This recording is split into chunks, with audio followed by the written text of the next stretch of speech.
تاسو به یو صحابي نه اورېدلې چې هغه به په یو میاشت کې 1000 پیرې قرآن ختمو.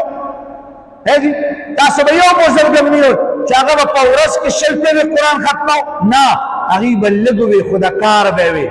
یو مونږ د جنید بغدادي نوم اورو او یو د رابعه بصري نوم چې به هغه په ورځ کې او په شپه کې به 1000 رکعته کول.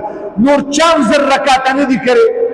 خو د هغې منظوري نظر یوه خبره وه چې هغه د رابعه بصري نه چې کوم دی لویه بزرګه تېره شوې د هغې نه منقول ده چې وایي زه دا غواړم چې په ورځ د قیامت الله پاک کله ما ادروي او خلقو ته ووایي چې بهی دا د جناب محمد رسول الله صلی الله علیه و آله وسلم امت دی. وایي چې پیغمبر پاک علیه الصلاة والسلام په امت کې په ما باندې فخر وکړي چې ګوره زنانه ذاتو 1000 رکعته به یې کول. وایي چې هغې ته لکه زما نور قومونه به متل زره وي، اتل زره قامه په وړاندې چې نبي پاک علیه السلام په ما باندې فخر وکړي د دې دپاره به یې کول. نو ډېر مقصد نه دی، لږ خو ښه مقصد دی. اوس چې مونږ ډېره روټۍ خورو او خېټه پرې ډکوو لیکن هغسې سابه وي ساګ وي نو چې ډېر ساګ وخورې او خېټه دې پرې راوپړسولې نو څه فایده؟ ها د دې په ځای باندې ته لږه شان یو ټوکړه مایع وخوره او یو ټوکړه چرګوټۍ وخوره نو کار به دې ټیک وي.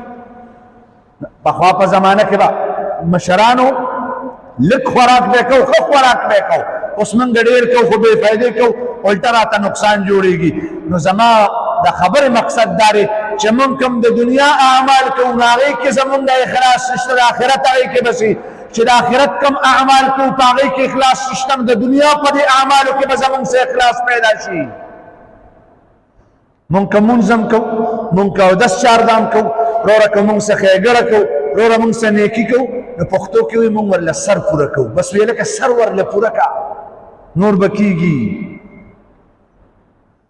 زما محترمو اصل مقصودی سیز اخلاص دی او کله چې په یو کار کې اخلاص موجود وي الله پاک په زر راضي کېږي. صحابه کرام رضوان الله تعالی علیهم اجمعین ډېر واقعات داسې دي چې هغوی به واړه واړه کارونه کول، واړه واړه اعمال به کول، لیکن د هغې د هغې کار مقصد به د خدای تعالی رضا وه.